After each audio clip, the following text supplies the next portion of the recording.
You're listening to the Joyful Practice for Women Lawyers podcast, episode number 94. Welcome to the Joyful Practice for Women Lawyers podcast. I'm your host, Paula Price, lawyer turned certified executive coach. This podcast was created to empower women lawyers just like you to create a life and practice you love.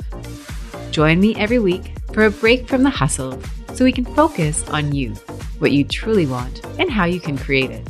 If you're over the overwhelm, done with putting out fires, and ready to redefine success on your own terms, you're in the right place. Ready for today's episode? Let's dive in. Hello, my friend. Welcome back to the podcast. It's Paula here, and I'm very excited to have you join me here this week. It is the 1st of March when I'm recording this podcast, and I cannot believe how fast 2023 is zooming by. I don't know if you find the same thing. I am in Vancouver, as you may already know, and it has been snowing. It's very odd. We had this patch of almost spring-like weather, and then all of a sudden the flurries came about, and I am now looking out my window at these white snowy rooftops, asking myself how it is that we got to this place in March. But it's kind of pretty. I'm enjoying it. And frankly, I'm enjoying being connected with all of you. It feels like it's been a while since I recorded a podcast episode like this. I've had some incredible guests on over the past few weeks, and it's been absolutely lovely. And selfishly, I kind of like this opportunity to come back and have this conversation with you. So thank you so much for joining and welcome. Now, if you're new here, my guess is that you saw the title, Career Options for Lawyers, and that this is a topic that resonates with you. And so if it is a question that you've been thinking about, you're absolutely in the right place. I'm delighted to have you here and excited to dive into today's topic. So with that, I'm just going to give you a bit of an overview of what we're doing today. I get the question quite a bit in my coaching practice about what the career options are for lawyers. Now, I have a theory that the reason this question comes up is that lawyers tend to get into their jobs, and this may be you.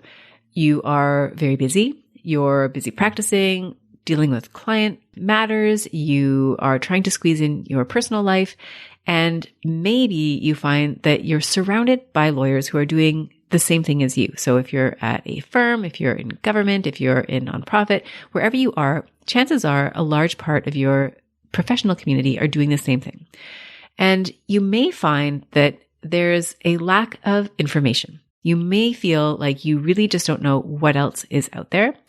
And you may find that it's quite hard to access that information. If you're looking at job boards, for example, you'll learn of opportunities that have developed to the point that they are now an official posting. Somebody took the time to write up a description of the job that they want to fill. But if that's all you're looking at in terms of your searching, then you're only seeing a limited number of opportunities that exist out there in the world, specifically for lawyers.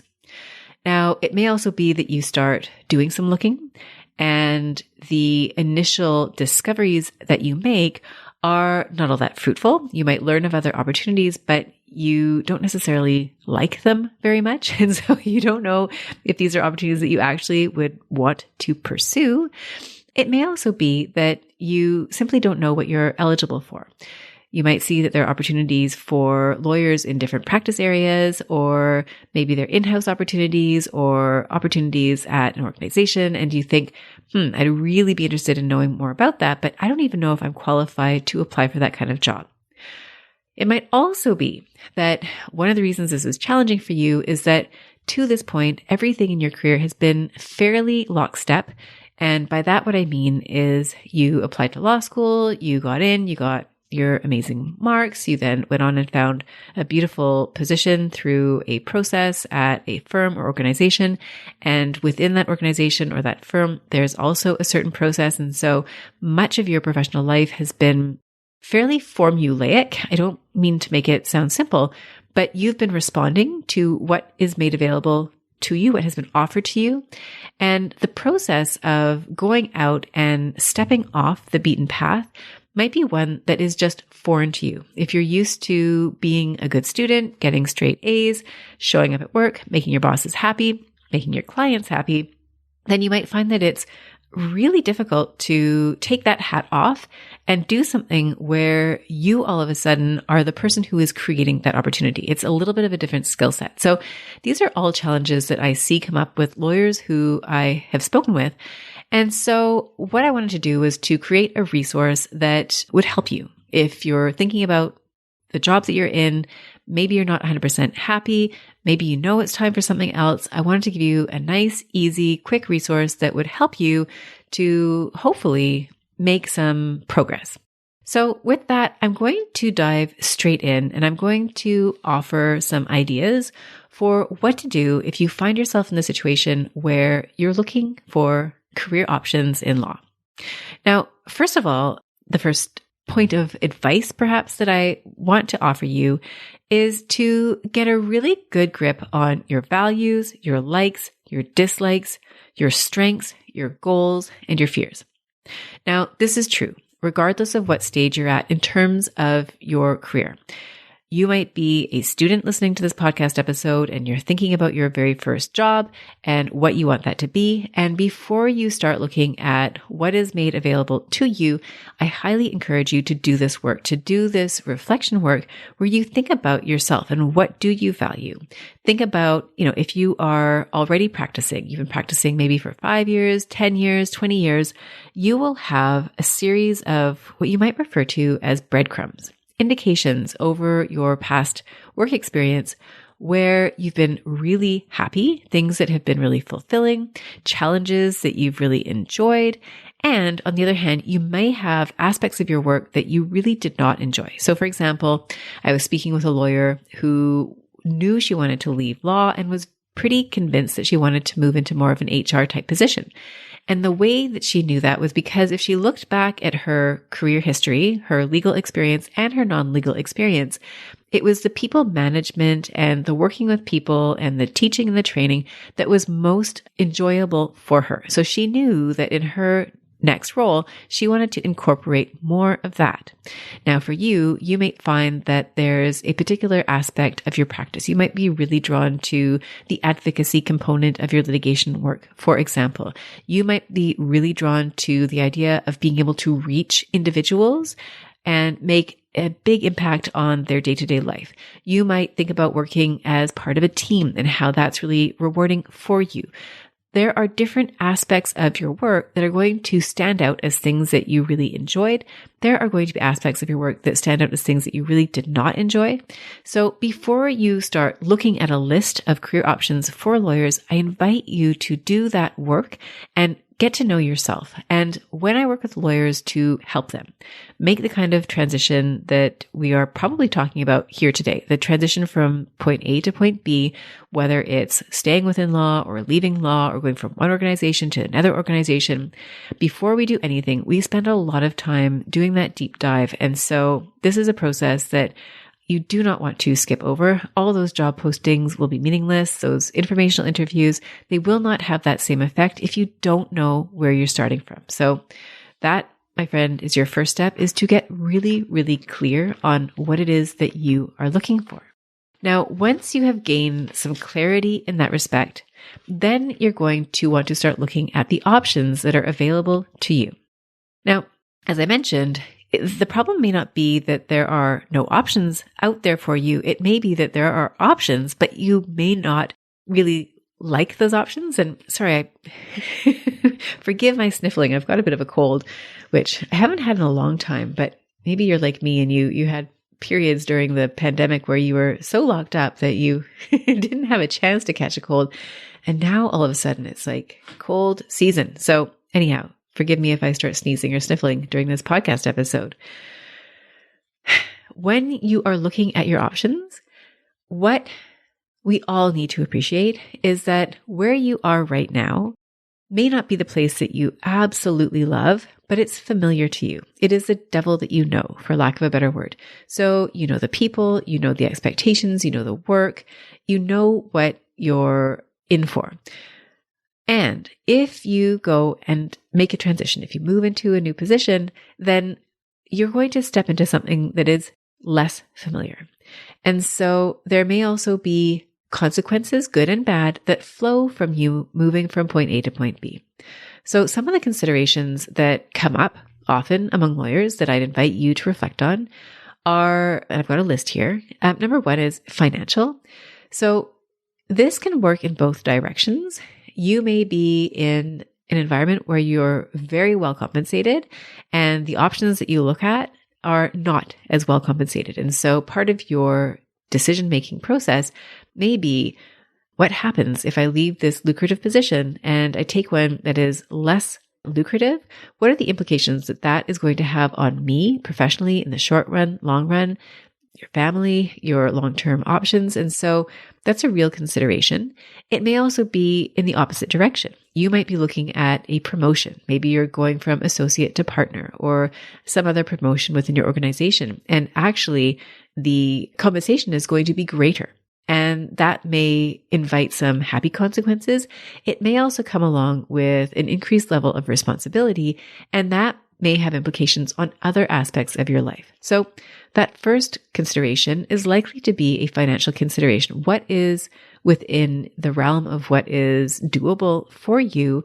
And how do you feel one way or the other about the level of compensation and the change in compensation?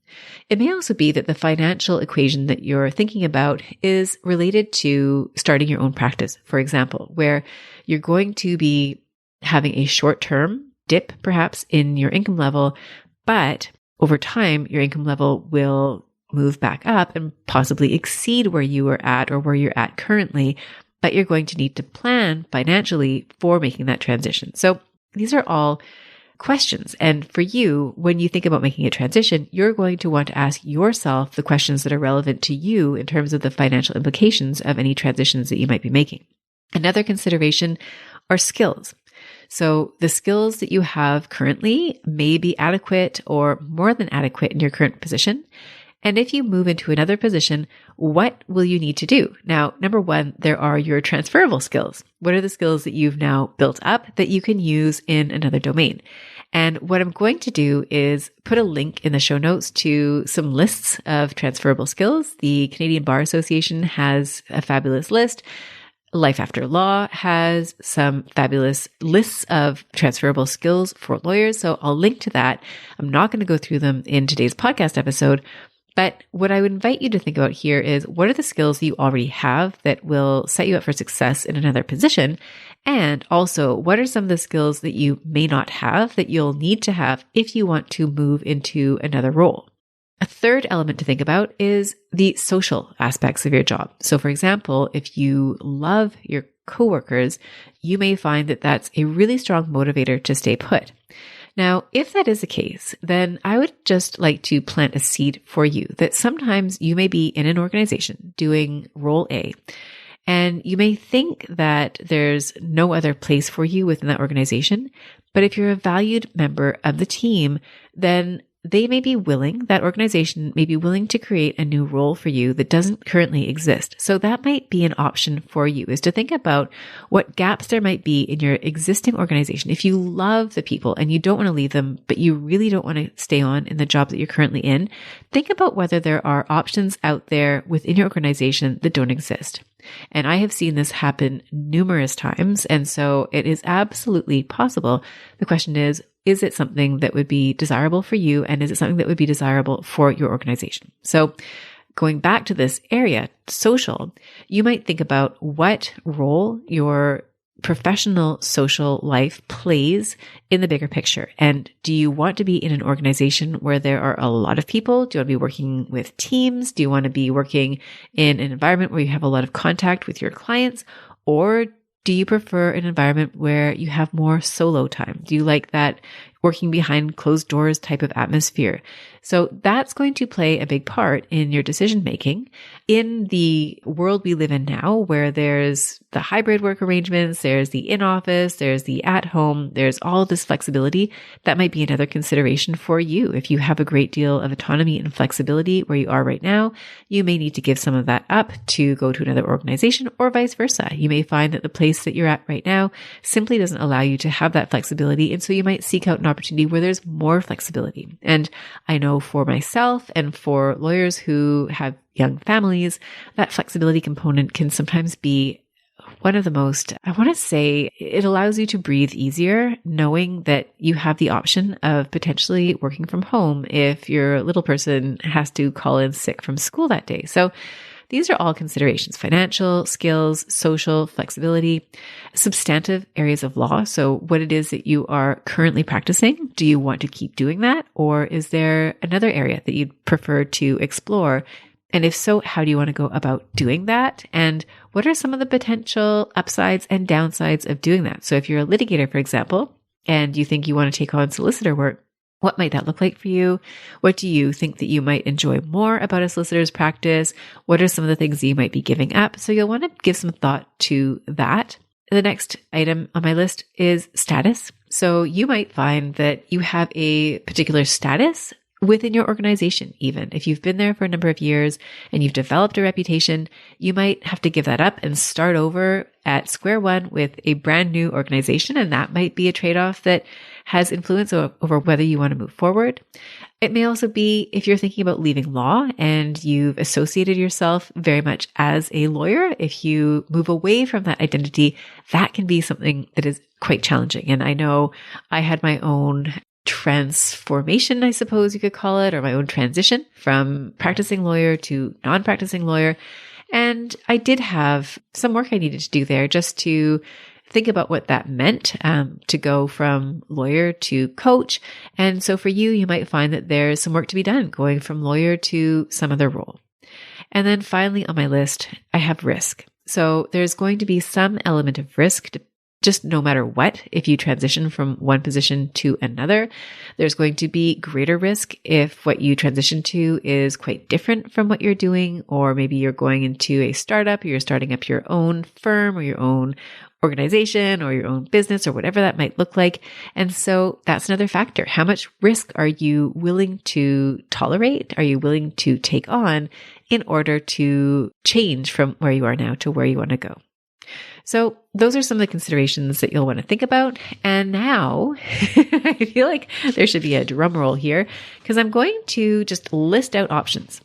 This is what I feel like lawyers want from me when they ask me, what are my options as a lawyer? I recently presented at the University of Victoria for a group of law students who were interested in learning about alternative career options for lawyers. And so I have a laundry list, a list of career options, and I'm going to go through them. I'm sure that I don't have every single option for lawyers that exists on the planet. I'm sure of that. But what I'm hoping is that as I go through this list, you will be able to latch on to the ideas that resonate with you, that you will perhaps see something that inspires you, or maybe it confirms for you that none of these options are all that appealing to you. What you really want is where you are right now. So I'm going to start with what may or may not be the broadest category. I actually don't have the stats on this, but private practice. And private practice, the way that I'm describing it, is usually a firm, and it's independent of government. It is a for-profit business, and typically at these firms, lawyers provide services for their clients in exchange for a fee. So that should not be surprising. And depending on whether you're a student listening to this podcast episode or a well-seasoned lawyer, I may be really sharing what you already know, but hopefully it's not too painful to listen to if this is familiar to you. And if you're just starting out, then I hope this is really helpful to you because a lot of this information is information that I have learned over the past 20 plus years. I went through the student recruitment process back in, I think it was 2001. So, this is, I've been around for a few years, which gives me the benefit not only of my own experience, but also of seeing the experience of other lawyers that I basically grew up with, and also the experiences of the lawyers that I am now coaching. So I come to this with that perspective, and I want to be able to share that information because it's not readily available to everybody. And I know that because people keep asking me for this. And so I'm delighted to have this opportunity to share it.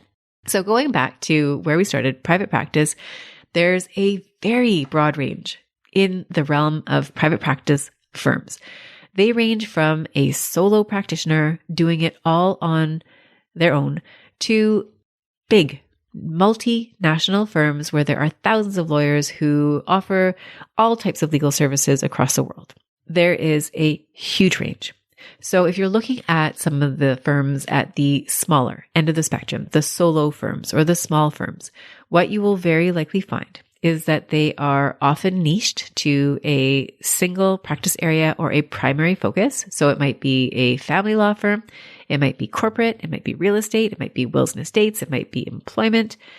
These firms are often founded by lawyers who have experience practicing law already, but not always. Sometimes these firms are founded by lawyers who are fresh out of the gate, who started their firms very early on for whatever reason. Sometimes it's informed by the economic climate.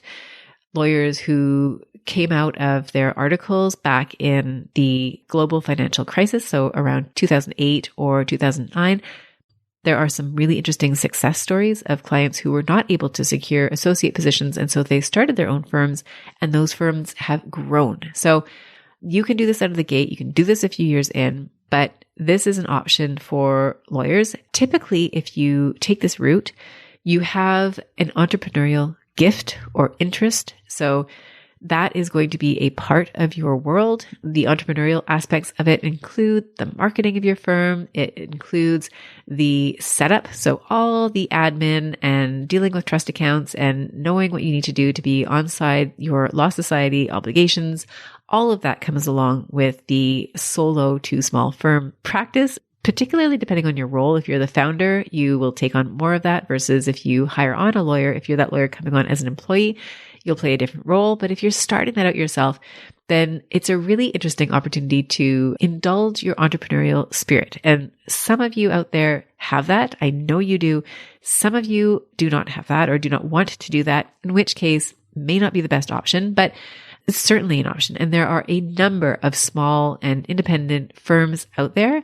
And this is an area where you may not have a lot of familiarity, especially if you've gone through the big firm route. And when I practiced, I probably would say that most of my time was spent in a large firm environment. And so I was not quite as attuned to these other types of law practices as I am now. And what I can say about the solo to small law firms is that being small provides a lot of flexibility. So these firms may have really interesting virtual setups. They may have no physical office. They may have different ways of charging their clients. So they may have, instead of a billable hour structure, different ways of, maybe bundling services or doing flat rate fees or all sorts of different types and styles of practice. So there's often more flexibility and agility relative to larger organizations simply because of their size and their ability to be responsive and to make decisions. When you're one person making a decision, it's a little bit easier sometimes than if you're thousands of people trying to make decisions. So those are some of the firms at one end of the spectrum in terms of your private practice law firms. Now, I also want to mention boutique firms, and boutique firms can range in size. They can actually be quite large in size, or they can be quite small. And by boutique, what I'm referring to is law firms that have specialized in one particular practice area. So, for example, I used to work at an insurance litigation boutique. That was the primary focus of their work.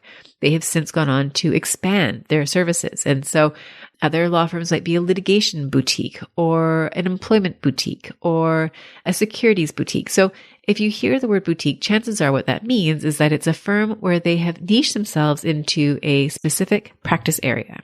Another type of firm, and I just want to touch on this before continuing, is if you are a solo firm, the nature of your practice might also be informed by your location. So if you're in an urban center where there are a lot of lawyers and a lot of clients to support those lawyers, what you might find is that a niche or a small firm will have a very discrete practice area.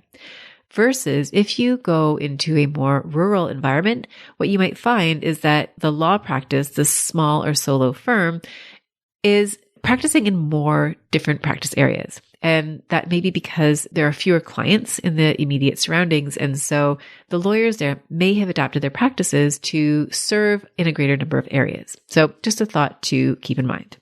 Now, moving out of the boutiques of various sizes, we then can look at maybe regional full service firms. So these are firms that are full service. And by that, what I mean is that the firm will offer litigation and commercial and perhaps employment and family and wills and estates and all the different areas. So you might find that the regional full service firms are an option that you might be interested in. Now, I'm in Vancouver, British Columbia, and so there are a number of BC, British Columbia based firms that are headquartered in Vancouver. And so that type of a firm will have a certain dynamic. You'll have management in British Columbia. You may find that those firms typically serve a local market versus a more international market, but I wouldn't say that it's mutually exclusive. It also means that the firm itself offers a broad range of services and that the client base of that firm, it cross-pollinates. So if you have a file, for example, that is being managed by a commercial lawyer in one of those firms and something goes sideways, then the commercial lawyer might be able to refer that over to the litigation lawyers in the same firm. So the idea here is that with this full service firm, the client can have this one-stop shop, and the referral base for the clients or the lawyers who work in that firm are often based on, at least for a part of it, internal clients. So they receive their work from other lawyers in the same firm. Now, moving to the next level in terms of size is this idea of a national or a multinational full service firm. So again, we have a firm that may be larger or is often larger in size, where there are a number of offices, whether those offices are across Canada or across the world. And in those firms, what you'll see is they're typically full service. So they offer all different spectrum of services. Typically, they're more in the nature of commercial law. So you'd be less likely to see, for example, family as a discipline in one of those firms, but it's not to rule it out. But typically they've got commercial matters and they're able to serve their clients in litigation and tax and perhaps competition and real estate and health. And you can see where I'm going with this, that there are various aspects, and this becomes relevant, especially when the files increase in their levels of complexity. They can be served by those clients. And once again, part of the referral base is within the organization itself. So your clients are your external clients and also the clients who are referred to you from within that organization. And so if you're looking at that type of situation, that type of multinational or national firm, then factors that might affect you are, where is the management? So which offices are you reporting to, for example? That might be something. Where are your clients located? So in these situations, you might have clients who are located across the world. Maybe that means that you have some interesting phone calls or Zoom calls, depending on the time of day. And it may also be that you're developing relationships with lawyers who are not just local, but also across the country or throughout the world. So these are all different aspects to consider when you're looking at private practice. Working as a lawyer at private practice, you can see that there are a ton of options within private practice itself. So how this becomes relevant is if you are thinking about your options, maybe you're at a really small firm, and you want to go to a big firm. You might find that there are aspects of being in a small firm that you want to be in a big firm. It might be the resources. It might be the systems. It might be the size. It might be the nature of the work, and vice versa. You might find that you're at a large firm in a big office, and what you want is a smaller firm. You want a different type of environment. You want to be working with clients who are perhaps more local. So for each of you, your decision making is going to be so independent. But before you give up on private practice, if you're there and you think, I don't want to be here, just recognize that within private practice, there is a huge range of types of firms and types of practice. And so look at what those options are before deciding that you want to get out of private practice altogether. Now, still within private practice, but less of what I would consider to be a law firm environment, is what I'll refer to as the entrepreneurial private practice. And the categories here, in my view, would be freelance lawyers. So these are lawyers who are practicing lawyers who do basically contract work. And some of you may be familiar with this. You may not be familiar with this. It's increasingly common, but it wasn't very common when I started out, or at least I had no idea that such a thing even existed. And these are lawyers who perhaps do legal research, who do litigation support, who do contract drafting. And basically you help often other lawyers by filling in the gaps where there are gaps in services. So one of the ways you may already be familiar with this is I had a wonderful and amazing guest on a few months ago. Her name is Erin Cowling, and she is the founder of Flex Legal. And so Flex Legal is an organization that basically pairs organizations that need support from lawyers with lawyers who are freelance lawyers who want to have a place to provide their services. And so that's an option that may be available to you, whether you're someone who wants to be a freelance lawyer, who wants to contract your services to another organization, to another law firm, to another lawyer, whether again, it's research or litigation support or contract writing or document review. You see that more and more often these days. Or maybe you are the entrepreneur and you want to be the person. You want to create your own organization where you help to bring those two pieces together, the lawyers who are looking for help and the organizations that want to retain them. So entrepreneurial in different ways. If you choose to go the freelancer route, you will need to have somewhat of an entrepreneurial bent because you'll then be responsible for going out and finding your clients and dealing with the invoicing and all the law society regulations, etc. So these are just different ways of practicing. So again, you're still in private practice. You're still an independent business. You're charging fees for your services. And that's another option potentially for you. And this is really popular for lawyers who want flexibility. If you have a young family, for example, or you're taking care of your parents, or you want to travel, or you have sort of extracurricular activities that you want to engage in, this might be a really good option for you. So we're going to move on to a few more categories. In-house is the next category that I have on my list. This is probably a concept that you are familiar with. Typically, lawyers have a few years under their belt before they go in-house, but I don't think it's absolutely necessary. I've seen a number of lawyers who've gone and joined in-house positions at relatively junior stages of their career. What is meant by in-house is that you are a lawyer that really works for one client. That client is your employer. Organizations that may have in-house lawyers, banks, large companies. In BC, we have a lot of mining companies. They often have in-house counsel that work exclusively for them. Insurers often have in-house counsel. Large communications companies have in-house counsel. Here we have organizations like Lululemon and Aritzia. These are large apparel companies that are headquartered in Vancouver. They have in-house counsel as well. Universities typically have in-house counsel, school boards, municipalities. So these are all organizations where you might think about whether or not you want to go and join them as a lawyer. And what this means is that your job will have a legal aspect to it. And sometimes it's exclusively legal. It really depends on the organization that you join and the role that you're stepping into. But there's that legal aspect of it. And sometimes there's also this business advisory component to it. So that can be kind of neat where you're wearing more than one hat. Sometimes those in-house positions have a team. So you join and there's a whole bunch of different lawyers. Often there will be a general counsel who is effectively the leader within the in-house counsel department. So you might be joining a team. You might be reporting directly to the GC. You might become or be the GC. So there's different options within the in-house department within the organization that you join. So that's something to think about. If you do go in-house, do you want to be independent or do you want to have a team? So these are questions for you to consider.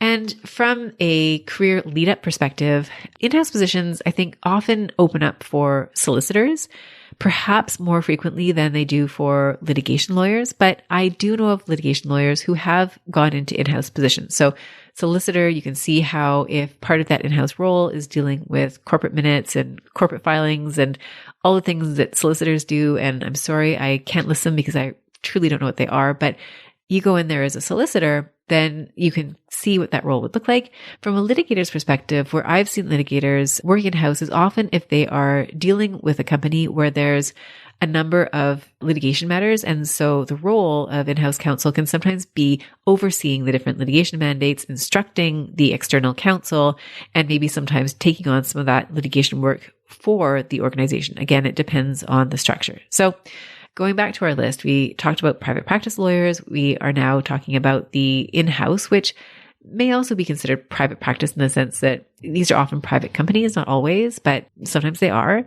So that's the second category. Another category is government. So a number of different opportunities might come up in government. Some that immediately come to mind are working, for example, in criminal law as a prosecutor. It may be the Attorney General's office. You may work for a particular commission or organization. So the Securities Commission here in British Columbia might be an example of working for government. Typically, what you'll experience working for government is that the jobs are more structured relative to private practice, for example. So often there are more formal and hierarchical, I want to say, structures or paths that you would follow. Hiring typically has a more structured formula. If you compare that, for example, to law firm hiring, which is a little bit more flexible. So those are some of the differences you may find with a government position. There may be certain benefits that are attached to that, pensions that are attached to that, more structured or standardized holidays and potentially unions. And so for a government position, that is again something that you will want to consider. You might trade off flexibility. You might find that the position has less flexibility in terms of remote work or the hours that you work, but you also have more predictability in terms of your schedule. So you're going to want to think about what the options are and how that will affect you in terms of your career choices. Now, another category is in the not-for-profit area. So you may be drawn to not-for-profit work. I have mentioned before on the podcast that I do work with a not-for-profit in addition to my coaching, and I love the team that I work with there. We do public legal information.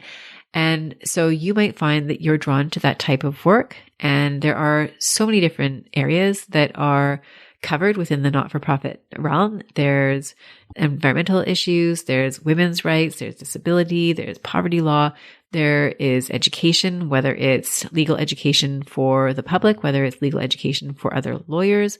There are different ways of exercising this work, whether it's as a policy type of work, designing policies or influencing policy, whether it's actual hands-on advocacy where you represent clients in court or in various other organizations, or you give them that direct legal advice. It may be that in those organizations, you have your status as a practicing lawyer. Maybe you're practicing law, or you might find that you are a non-practicing lawyer. And so you might be writing about the law, but you're not actually practicing the law. And you might find also within the realm of the not-for-profit space that there are different levels and roles within those organizations. So you might aspire to become the executive director, for example, of an organization. So these are all factors for you to consider when thinking about what your options are for your career. And so if that's something that is of interest to you, I highly encourage you to look into what your options are. I would be delighted to speak with you, of course, in terms of any of these considerations, whether it's in private practice or in-house or government or not-for-profit. So I've got a few more, and thank you for bearing with me. I realize as I'm talking that I'm really dumping out a lot of information. Sorry, dumping is not the most elegant word, but I am truly trying to give you a detailed list of options, career options for lawyers, with the hope that this is opening your eyes to options that you may not have known about before. So after that little pause, we're going to continue. So there are also law adjacent positions. Those, in my mind, the ones that jump first to mind are jobs that are in the nature of professional development for lawyers. So if you're at law school and you have your career advisors, I would consider them to be law adjacent. They're related to law, but they're not actually practicing law. In that role, you would be supporting lawyers, you'd be helping lawyers with their career development and their professional development. Within law firms, there are some wonderful roles for professional development of lawyers. Again, doing some of the almost HR flavored types of roles, but really keeping an eye on the lawyers, helping with their professional development, helping with onboarding, helping with law firm lateral hires, and bringing on new lawyers and nurturing the lawyers that are already there. So that might be something that is of interest to you. You may be interested in having more of a managerial role or an operational role within a law firm. You might be interested in marketing, for example. There are lawyers who go from practice to work in the marketing departments of their law firms. There are all sorts of different options. And I just realized I left out a few categories actually that I wanted to highlight still within law before we finish our discussion of law adjacent. One of those is teaching. So you might look at law schools and think about whether you want to teach as a professor at a law school. That's an option. There are also other options that may not be quite as obvious. For example, working at a community college, teaching paralegals about the law, or if you're an expert in a particular area of law, whether maybe it's landlord tenancy law, there might be opportunities for you to teach others in relation to that topic. Maybe there are business schools where you could be an instructor on what the legal aspects are of the business. So there are teaching opportunities that might be available to you that you might want to get involved in as a complete shift or even as a supplement to what it is that you're currently doing. There are also within the legal profession roles that you would advance to after a certain number of years in practice. So what comes to mind immediately is if you want to become a judge, then there are obviously options there to develop your career. And that usually requires a certain number of years of practice.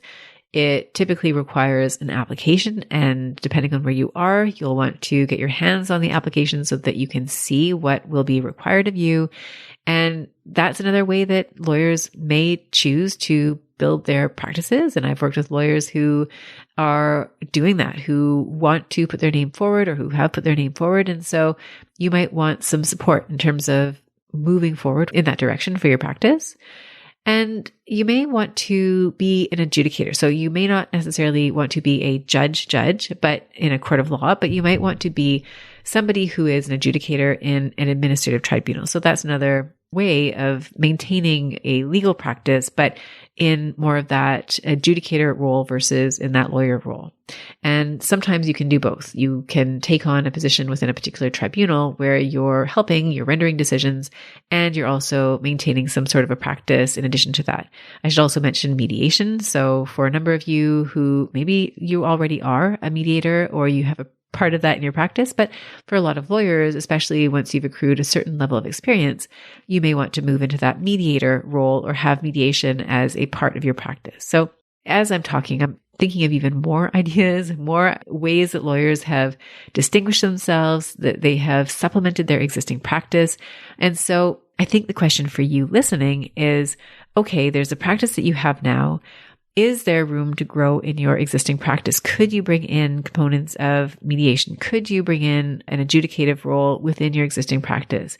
Are there skills or tools or programs you'd like to develop in the practice that you have right now? And do you have the leeway to do that? So before you make that transition, I strongly encourage you to take stock of where you are and to ask yourself if there are opportunities where you are without having to move, if you like where you are, to carve out different options for yourself. So going back to our law adjacent, I had mentioned lawyers who move into the professional development space, whether it's a law firm, whether it's a school, or like me, you could move into that professional development space, but remain independent. So I am a coach and I support lawyers through coaching and speaking and training. And I love the work that I get to do with lawyers at all levels. And so maybe that's something that you're interested in. Or maybe you want to become a counselor. There are a number of lawyers who practice law for many years and then decide that what they're truly called to is counseling. And I've had a number of counselors on my podcast who've talked about that and the work that they do to support lawyers. Maybe that's something that you're interested in doing. And Venus Stock came on and talked about that. Elisa Davies talked about that. We had Ellen Schlesinger and Melanie Goella who came on to talk about that. So there are a number of lawyers who have done that. And so I highly encourage you to go back to those episodes if that's something that you're interested in and to think about whether that would be an option for you. Now, I think that's pretty much it in terms of my list of jobs for lawyers and lawyers who are thinking about law adjacent type of jobs. Your other option is to really leave law altogether. And that, in my mind, means leaving law and just not practicing or not really having a role that is a legal role. You're not working with lawyers in a regular fashion. And so the options for you there, again, are really unlimited. You could start your own business and become an entrepreneur. You might become a speaker, a writer. You might go into politics. There's really no limit. And so if what you're thinking about doing is transitioning out of law altogether, then that really is a question of looking at what industry you are really interested in, what types of work you want to do, and then taking the steps to go there. So that is a very, very long list. And I'm going to link up to a few resources, the podcast episodes that I referred to with lawyer counselors, but also I want to provide the CBA, the Canadian Bar Association's list of alternative career options for lawyers and transferable skills, the Life After Law list of career options for lawyers, as well as a list of transferable skills. And then finally, Not Your Average Law Job is a wonderful resource. It was created by Sarah Forte, who is the founder of Forte Workplace Law. She's also been on the podcast. And so she profiles, or her organization profiles, happy lawyers across Canada. So if you're looking for ideas of lawyers who are doing law differently and who are happy, that's a really great place for you to go. So those are your options. So we've started out by saying, number one, get a good sense of who you are and what you want, what your skills are, etc. Number two, think about the trade-offs that you'll need to make if you transition. And within transition, I listed out a number of different options ranging from private practice to in-house to government to law adjacent to leaving law. So these are all options that you can now think about in terms of what might potentially resonate with you. And once you've done that, then the final stage here is really to take the wheel and start making some decisions. It's taking initiative and going out there and getting as much information as you possibly can. I always recommend do your internet research, but also talk to real live human beings who do the work that you think you want to do. And this podcast episode is getting very long, so I'm not going to dive into how you might go about doing that. But by all means, that's something that you'll want to do, is do that research.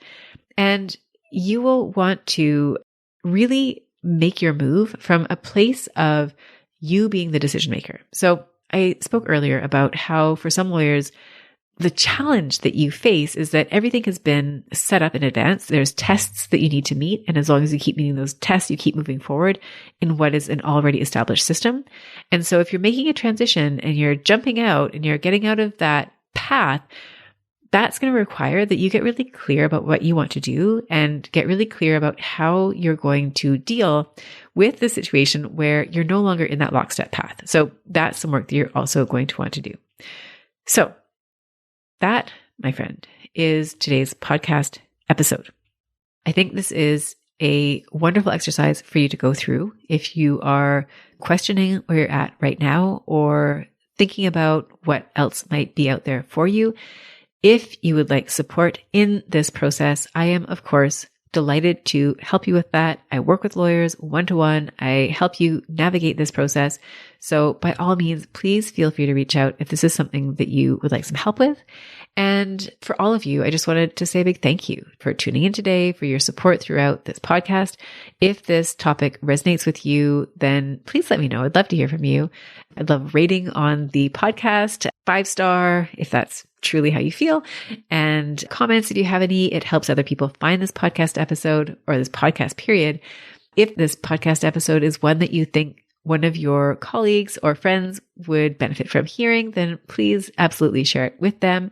And if you have feedback, if you have ideas that you'd like me to talk about, please do share them with me. I always love hearing from you and would be delighted to pick up on one of your ideas and run with it. So with that, I would just like to thank you again for tuning in. I wish you a fabulous week and hope you enjoyed today's episode, and I'll look forward to reconnecting with you again next week. Bye for now. If you enjoyed today's show and don't want to miss an episode, subscribe and follow the show wherever you listen to your podcasts. If you haven't already, please leave a rating and review. Your feedback will help me create a podcast that's tailored to your needs and goes straight to the heart of what matters to you. For instructions on how to subscribe, rate, and review the podcast, visit www.thejoyfulpractice.com/podcast launch. See you next time. Thank you for listening to this episode of the Joyful Practice for Women Lawyers podcast. If you want more information, visit www.thejoyfulpractice.com. See you next week.